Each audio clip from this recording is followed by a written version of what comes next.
So many people in property investment see themselves as experts. And that extends to mortgages. There are a lot of beliefs out there. You can do this, or you can't do that. Well, you know what? A lot of it is rubbish. And there are myths out there that need busting. So in this week's episode on the Property Podcast, we're going to put to bed some of those myths.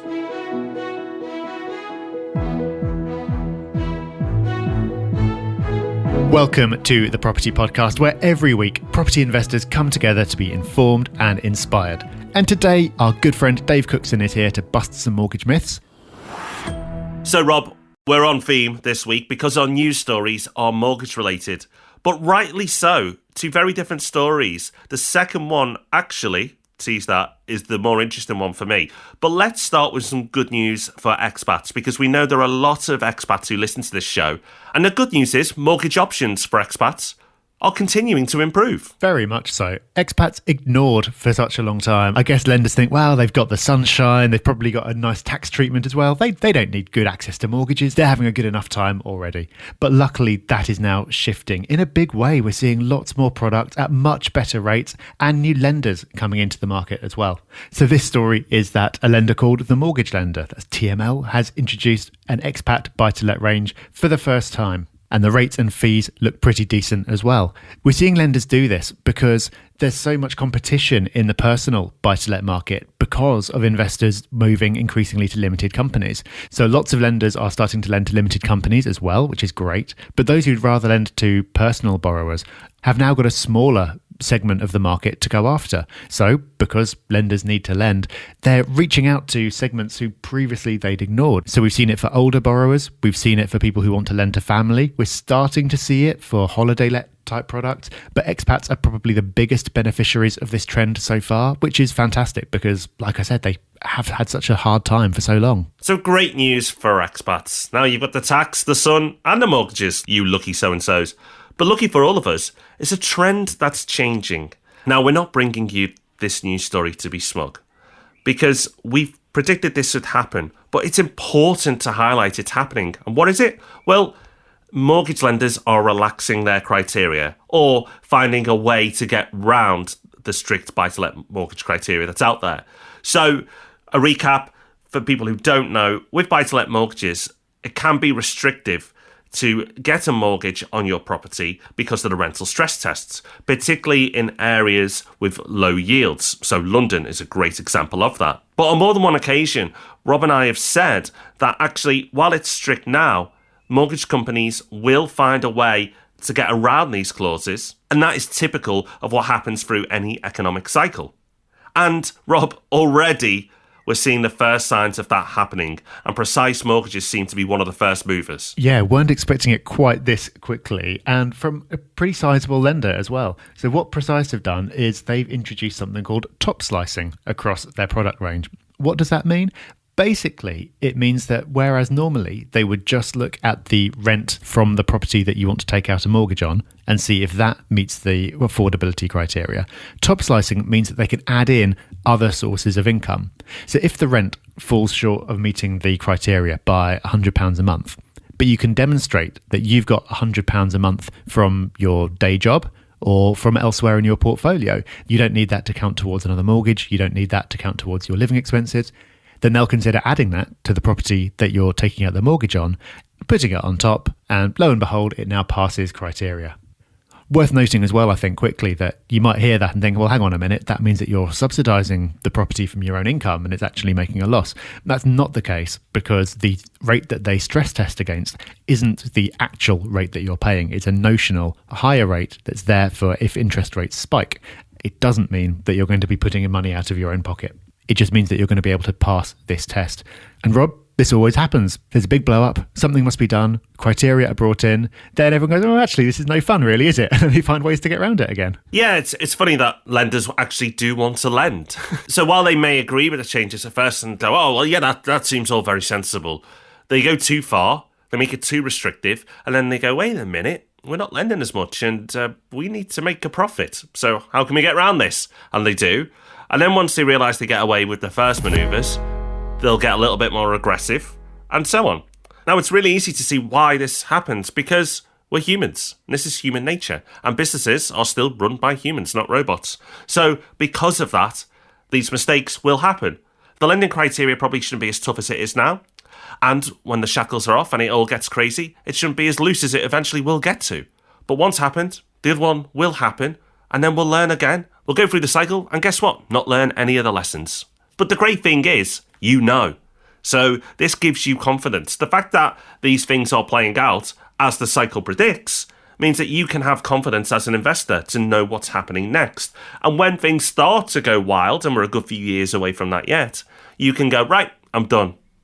I'm just going to sit this out for a few years. But right now, as we exit the mid-cycle wobble, it is a very exciting time to invest. And lenders relaxing their criteria are the first signals that we are exiting the mid-cycle dip. So, interesting times and exciting times ahead. Now it's time to hear from the man himself. We've got Dave Cookson from Charles Louis Mortgage Advisors, busting some mortgage myths. We're going to go through 6 different things that you might be taking as facts, and they might be holding you back. They might be preventing you from doing something because you think it's not possible. But in fact, they are myths. So we're going to bust them all for you today. So Dave, thank you so much for joining us. Great to have you on the show. Let's get started with myth number 1. And this is a common one. That is, you need to own your own home to get a buy-to-let mortgage. Not true? No, not true. It does help, but it is not necessary to have your own home. If you have your own home, you'll be able to access a lot more lenders in the market. The likes of Virgin, Santander require you to have your own home, but there are a lot of lenders out there and a lot of choice and some very good rates where you don't have to be an owner-occupier. So the likes of BM Solutions, which is the largest buy-to-let lender in the UK for the individual market, they don't do the limited company. They're fine if you've got, say, buy-to-let property in the background, but don't own your own home, you can have a new buy-to-let mortgage with them. So still quite a lot of choice. If you own no property at all, a little bit different. You're classed as an FTB, FTL, which is a first-time buyer, first-time landlord. Quite a difficult one to place, but again, we can place it. The likes of Vida, NatWest will do that. So Vida, if you go in a limited company, or NatWest, if you were doing individual buy-to-lets, they do not provide the limited company option. One thing to be warned with regards to the first-time buyer, first-time landlord, their underwriting criteria is kind of a hybrid between a residential and a rental property or a buy-to-let property. And what I mean by that is they're going to look at the rental stress calculations and what that property is going to bring in, but they're also going to be more focused on your income. Let's say your income was $25,000 per annum, then they will do a income multiple as they would do if you were a residential. So that might mean that you could only borrow $100,000 depending on what's in the background. But certainly it gets asked every week. It's not true. You don't even have to own a property to become a landlord. I don't know if there's an answer to this, Dave, but is there a reason why some lenders do want you to have your own home? Just wondering what the motivation is for some people having that outside their criteria. It's a proven model which they're looking at, that you've been able to run your own home and that you have passed, I suppose, a stricter criteria and that you're going to be a responsible lender. You tend to find that the lenders who want you to be an owner-occupier, their mortgage portfolio, it tends to lead between the owner-occupier mortgage market. So again, we've mentioned Santander, Virgin, Barclays. So the traditional high street lenders where you would go and get your mortgage want you to be an owner-occupier. And that's because they see it as good performance, that you've got it in the background. Again, if you look at BM Solutions, which I mentioned previously, their whole mortgage portfolio is buy-to-let. So they're more focused on that. It's just the lender feeling comfortable with your situation. Each lender has a total different criteria, total different analysis on risk. That makes sense. So if you are an investor, maybe you've got some buy-to-lets already and you're now in a position where you want to sell your own home, you want to move into rented accommodation for whatever reason. It sounds like it's not a total no-no. Are you looking at higher rates because you're going to have less choice? Not necessarily. I mean, you're not going to have 100% of the market, but if you're looking individually, then we're looking at around about 2.5%. So still very good. The limited company buy-to-let market, which is obviously becoming the more established lending market for people who want to rent the properties out. That's grown phenomenally. Their rates are slightly higher, but no different than if you didn't have your own home or you did have your own home. It's a total different market. So again, looking at around about 3.5%. You might not get the Virgin one at 1.49, but you're not going to be crippled that much when you come into the market. Okay, great. Well, that's our first myth busted. Let's move on to the second one. Another one you hear all the time, and that is you need a certain minimum income to get a mortgage. Not true either? Nope, not true again. Yes, you will require with some lenders to have a minimum income. That normally averages on around about 25,000. But there are plenty of lenders out there where you do need an income. But I put a mortgage through not so long ago where the client had an income of £2,000 per annum. He had some buy-to-lets in the background. That £2,000 per annum was actually from his rental income. So I think that's another important thing. Everybody thinks you've got to be PAYE or self-employed. We can derive income from other sources, i.e. the big one being rental. Again, some lenders will not accept rental income. Some lenders will. They want to see some earned cash. If you are not employed and you are not earning any money, you will be deemed high risk. Therefore, they will not be happy giving you the mortgage. But the common question we get is, I don't earn 25,000 or above. Can I get a mortgage? And the answer is yes, you can. And if all your income comes from rents, you're effectively a full-time professional landlord. That's where all your money's coming from. Does that count as income, or do lenders just disregard that and they still want to see some kind of other income on the side? No, a lot of them will take the rental income as your sole income. So it tends to be your buy-to-let lenders. So if we jump back onto what I was saying before about high street lenders, such as Santander, etc., they are the ones who want to see the 25,000 income. They're the ones who will not take rental income. If we flip over into the buy-to-let market, let's take Kentbury Lights Building Society into account. They don't have a minimum income and they will accept rental income as being part of it. And, if we've got investment income from other places, we have done it in the past, so if someone's got stocks and shares income, we can do it from there as well. Not as easy. It's a field that the lenders don't really understand. It's not their bag. Rental is. So TMW, rental income's what they work off, BM Solutions, etc., will take rental income into place. And in some cases, we can actually do it from other sources, i.e. pension, no problem. The thing to do is don't give up on trying to get your mortgage because you've heard of one of these myths. Please phone up and check with a good mortgage advisor, and hopefully if they're a problem solver and does not computer says no type of company, then they will be able to do it. There are multiple choices out there for mortgages. For people who work in it every day, we're aware of this. For people who are just starting out, or even large landlords who may traditionally just use one lender or two lenders, it's obviously not going to be common knowledge. So yeah, I'd always suggest, whatever your circumstances, give somebody a call. Absolutely. Okay, let's move on to myth number 3. This is another very common one. You need to own a property for a minimum of 6 months before you can remortgage. The 6-month rule, Dave. This is number one. I get asked this, once or twice a week. I still enjoy busting it. I had a client not so long ago where her own mortgage advisor said that this rule existed. It doesn't. It is the biggest one out there. And for people who are looking to build their portfolio in quite a rapid manner, it can be quite restrictive. Paragon will do it within 6 months. That's generally who we use because they've got the better rates. So, let me give you the example is that, you buy your property, it might need a bit of work doing, so we need to get an uplift. So, I've just done one recently where I was in Saltburn-on-Sea and needed quite a bit of work onto it. I actually brought that into bridge, and that's a good thing. I'll jump onto that bridge to term actually in a second. I think that'll be quite useful for the listeners. But yeah, let's say you just need a lick of paint. Then we can go in there, put a lick of paint, and in some cases you can get an uplift on the value within the 6 months. So yeah, definitely the biggest one out there, and definitely the one gives people the most shock, I think, when we say it's not true. I'm just jumping back on what I was mentioning there, the bridge to term. I think this will be useful. So you've got Paragon in the market, who I've just mentioned, who will do it within the 6 months. It's what we call day one remortgage, so you can buy it from the auction and remortgage it the next day. If you take Precise, who's one of the big competitors of Paragon, they do not allow you to refinance within 6 months. However, they offer a very, very good product at the moment, which is what we call bridge to term. So again, if I use Saltburn-on-Sea, the property which I've just done, it was in a non-habitable state. it needed a lot of work doing to it. The floor was up, everything. We needed to spend quite a bit on it.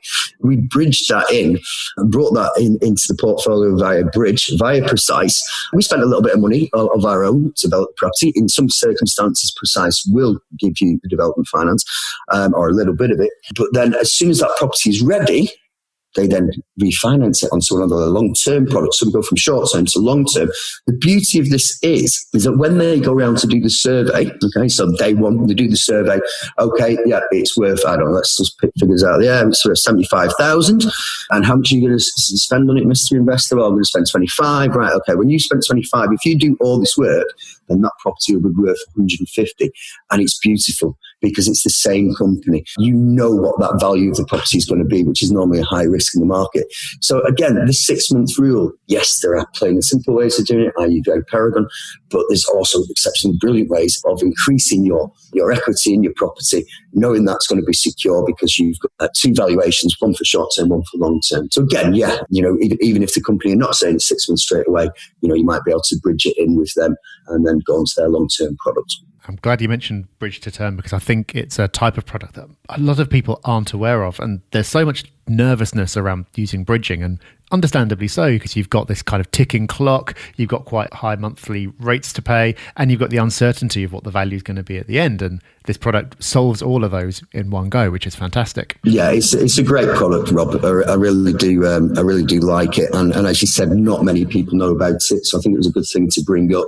There are not a lot of lenders out there, but you can do a combination. So you could do a combination with a standard bridging company, giving you the bridge, and then using Paragon. But as you mentioned, the beautiful thing is knowing what that value is going to be. As long as you complete your tick list on that property, I replace floors, fires, whatever it may be, you're going to get that money at the end. So it is a good product. It's a very good product. Brilliant. Okay. Well, we've talked a lot so far about people's individual circumstances determining whether you can or can't get a mortgage. Let's talk about a particular type of property now that people believe it's very difficult or almost impossible to finance, and that's property above commercial premises. Can you finance those? Yes, you can. And again, only this morning, I've had an email asking the same question. Can I finance this property? Generally, these tend to be apartments, which are above the commercial, and you get some HMOs, etc. But yes, they can be done. Again, the market is not open to everyone. So we've mentioned VM Solutions quite frequently because they're one of the larger lenders out there. They will not allow it above commercial. The likes of Kent Reliance Building Society, sure, but they're fine with it. Sometimes we can get a bit of a sticky point if we have what we class as a smelly in the industry, which is basically it's going to be a restaurant, a takeaway, a late license premises. So that might be an off license. Then we are going to find the market not impossible, but quite restrictive.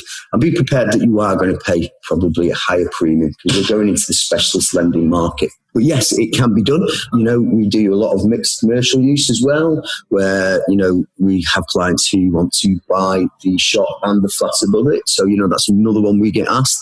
But, can you have one separate loan or one individual loan for both the shop and the apartment? And you can. And generally what you'll find with these properties is because the mortgage market is not as abundant as you would get in your standard freehold house, that the premises tend to be lower value, but paying a higher net yield, really. So yes, it can be done. We've still got a couple of myths yet to bust, but I think what we're picking up so far is that any circumstance, there will be a lender somewhere that will do it. But maybe where it becomes especially important to speak to a broker is if you've got a kind of a niche type of property that a lot of lenders won't do, and you've also personally got a niche situation that a lot of lenders won't do. In that situation, Dave, I'd say it's particularly important to speak to a broker because you need to make sure that there's a match between the lenders who'll lend to you and the lenders who'll lend on this property. Yeah, correct. I mean, I'm obviously a mortgage broker myself, mortgage advisor, and so I'm going to promote my industry. But certainly, as you mentioned, if it is niche, have a chat with someone. It really is. I mean, for myself, I've been in the industry now since I was 16, so 24 years. There is not much I've come across which I've not seen before. Now and again, something will raise its head and I'll get excited about it. So we're just, the big thing at the moment is service departments. So we're quite happy with how that's going, all the lending which is coming into the market from there. So that's kind of a new field which we're finding our feet in.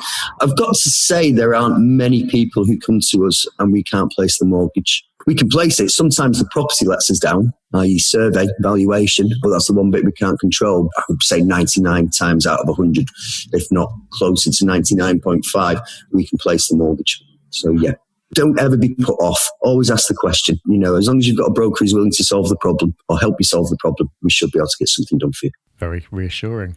Okay, now some of these myths that we've talked about have been around for a long time. Let's talk about one now that's more recent, and that is the new rental stress tests. The stress test that makes lots of purchases impossible, or does it? A lot of people will be familiar with this already, but maybe you should just give a brief introduction to what the stress test is, to give a bit of context before we talk about whether it really does make purchases impossible or not. Okay, so the rental stress calculations came in when when we were advised that the tax changes were coming in. And it was to ensure that the client's portfolio would not put them in a negative situation when the tax implications came in. So the strictest one is probably the 2-year fixed in an individual basis, which is, for those of you who want to take this down, I'm sure you probably know, but it's a loan amount times 5.5% divided by 12 times by 145%. That will then give you your predicted rental amount, what you must achieve. Now, before that, it was on pay rate. So there you go. There's your monthly payment. Does your rent beat that? Yes, it does. There we go. You can have the mortgage. So it became a lot restrictive to certainly the London market. I think we saw that bit hit hardest. Whereas we were achieving 75% LTVs, we were now going down to 65% LTVs. As always, the market looks to adapt. Lenders want to lend. So a lot of them will come up with new ideas to get it done. And so, yeah, when they came in, it was, as always, that's the rules and that's how the market is. And yes, it became restrictive. Not impossible, but became restrictive. We're now seeing criteria changes so they can absorb it. So, the likes of Barclays, we can do what we call top slicing. Let's say your rent was 700, and due to the rental stress calculation, Barclays was saying you needed to achieve £750 rent, or they would lower your loan. What they actually allow now is that if you've got surplus income, so i.e., let's say you had £2,000 a month and your surplus income was £50, they will allow you to take that £50 and top up the rent. Does that make sense? Yeah, it does. And I think it's just worth making clear that you're not actually necessarily going to be subsidising this from your own income, because this is off a notional interest rate, not the actual pay rate. You're not going to be literally putting in 50 quid out of your own pocket every month. It's just something that helps the lender get confidence to go up to the lending you want. So that's really good to know. Yeah, then you can get the 75% LTV or whatever LTV you wanted to achieve. Again, the 5-year fix, both individually and limited company, that comes in at a lower rental stress calculation. So the loan amount on that is times 5.5 times 12 times 125%. So the difference there being the 20% lower than the 2-year fix is 145%. And I hope I'm being clear, people. That then increases your chances of achieving the loan to value you want, or the loan amount you want. Limited company buy-to-lets are a different beast because they're more tax efficient for some people, not for all. Then the rental stress calculations across the board for 2 and 5-year fixed are coming at 5.5% divided by 12 times 125%. However, there is a lender out there at the moment which is doing pay rate, and that is Kent Reliance Building Society on a 5-year product, which is phenomenal. Very good, because I'm currently refinancing a portfolio down in London, and I mentioned London before, which is quite difficult. We have recommended this 5-year product, and we've got it away at 75% LTV, so quite chuffed with that. And it's always evolving. Lenders will always adapt, or always try to adapt within the rules they're governed by. You can only see it getting easier. 2 years ago, 2.5, 3 years ago, it was a lot more difficult than it is now. And I can see that easing up a little bit more in the future as the lending market gets used to the new directives it's got. Well, that takes us on really nicely, Dave, to the final myth that we're going to bust today, and that's limited company mortgages. When investors started being pushed towards limited companies by the tax changes, there wasn't that much choice in the way of mortgages. There weren't as many options out there. That's no longer the case, is it? But the myth still remains that there's hardly any choice for limited companies and it's going to cost you a lot more. Yeah, look, you bang on the money. We still get asked that question. Oh, I don't want to go in the limited company market because, it's the rates are very high. There's not a great deal of choice. It's wrong. Maybe 3 years ago, that was the case with regards to that lending market. If you imagine that around about 90% of all buy-to-let mortgages pre the conception of the new tax went into the individual markets, the likes of BM Solutions, TMW, they were the big players. You used to take that up. It wasn't a worthy tax position for many of our clients. And yeah, there was a smaller choice because that it traditionally only took 10% of the market, but slowly but surely that changed over. Traditionally the limited company buy-to-let market was for our large professional landlords, and the interest rates were higher, around about 4.5%, and the arrangement fees were 1.5%. Now that's come down.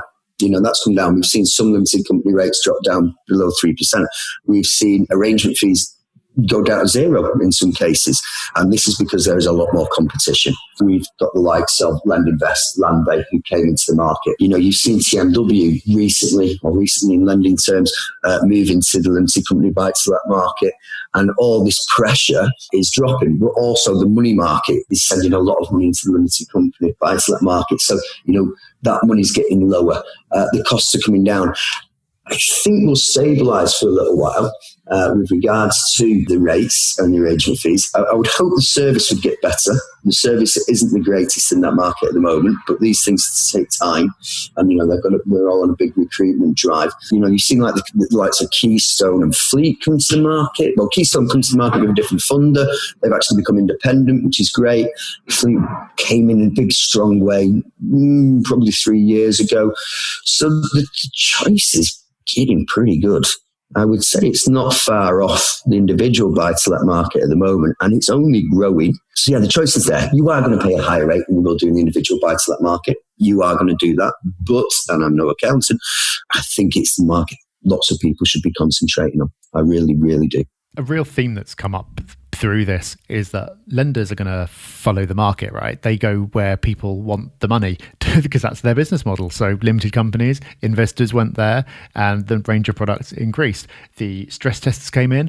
That restricted the market. A lot of people couldn't get lending, so they found ways around it. You mentioned serviced accommodation. That's something that's become a real trend. There weren't really any products for it. Now some are coming in. The reason that a lot of these myths are around seems to be they're probably true at one point, but you've got to keep your knowledge up to date because things are always changing. And that's where it's so important to work with a broker who does keep their knowledge up to date, because what was true a year ago or 6 months ago might not necessarily be the case. Like a big lender coming into the market, leaving the market, changing their criteria can make a massive change to the products that are available to you. Yeah, 100% correct. It's a market which is always evolving. Pre-2007, we had quite a stabilised market. It was a lot different. Post-2007, we went into a lot of restrictive changes, and the market seems to be evolving quite quickly. The biggest change is obviously the new tax rules, which is encouraging the limited buy-to-let market to grow. You've got to be in on a daily basis, I think, to realise what changes are coming in. Again, I'm promoting my industry, but always speak to a good mortgage advisor because they're the ones who are on the tools every day and will be able to hopefully find you a home for your mortgage. Well, leverage is so important for property investors. It definitely makes sense to make sure you're using it as well as you can do, getting the best products you can do, because it's going to make such a big difference over the lifetime of the mortgage. So glad we could bust those myths today, Dave. Thanks so much for joining us. Yeah, thanks for having us on, Rob. So there we have it. Dave, as you can tell, is a real expert. And I'm so glad we've done this episode because we've put to bed some of those stupid myths that are out there and we're all a bit wiser for it. So it's time for a listener success story now. Now you can get your success stories in via Instagram, via a iTunes review, via the forum, however you want to do it, we don't mind. Just get in touch and let us know how you're putting the information that we put out to good use. This week we've got Ali Temple, who has got in touch via Instagram and has said, I pretty much put all my property success down to the information and wisdom of your books and podcasts. I'm now up to 5 properties and I'm set to start buying, refurbing and refinancing very soon, which should potentially see me get another 1 to 2 more properties in the next couple of years. I'm super grateful for all the advice and I'm always telling people not to throw your money away on expensive courses when it's all here for free. Thank you, Ali. I love this part of the show. Always so great to hear about people putting their stuff into action. And that is what it's all about. You can have all the information you like, but you've got to go and do something with it. So it's so good to hear about people who are doing exactly that.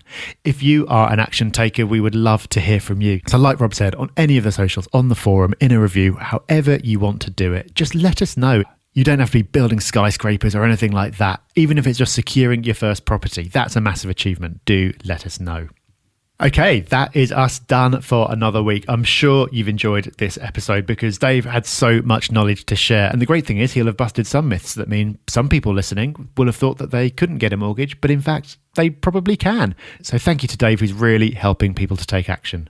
And remember that thanks to Dave, we have launched Property Hub Mortgages. So go over to propertyhub.net/mortgages. If you're currently buying or you're looking to refinance, fill in the form, get in touch, and you'll hear back from the team. So thank you for listening, and we'll see you back here on Tuesday for Ask Rob and Rob. Until then.